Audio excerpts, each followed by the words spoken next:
আজকে আমরা বানাতে চলেছি ম্যাগি দিয়ে ডিমের পকোড়া। তো সবার প্রথমে কড়াই 2 বাটি জল ঢেলে নিয়ে তার মধ্যে আমরা ম্যাগিগুলোকে দিয়ে সেদ্ধ করে নেব।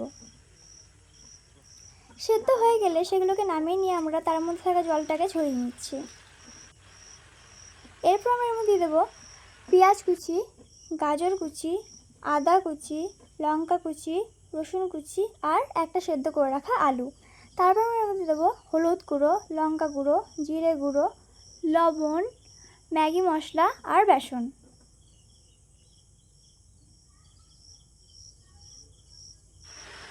এবার আমরা এর মধ্যে 1 বাটি জল দিয়ে এটাকে ভালোভাবে মাখিয়ে নেব।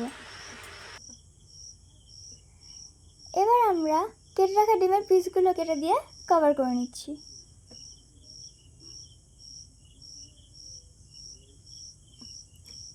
একটা ডিমকে আমরা 4 ভাগে ভাগ করে নিয়েছি।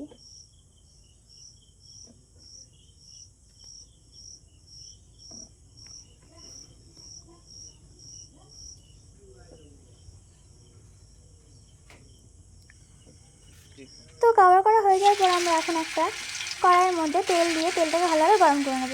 তেলটা গরম হয়ে যাওয়ার পর আমরা এগুলোকে তেলের মধ্যে এক এক করে ছেড়ে দিচ্ছি।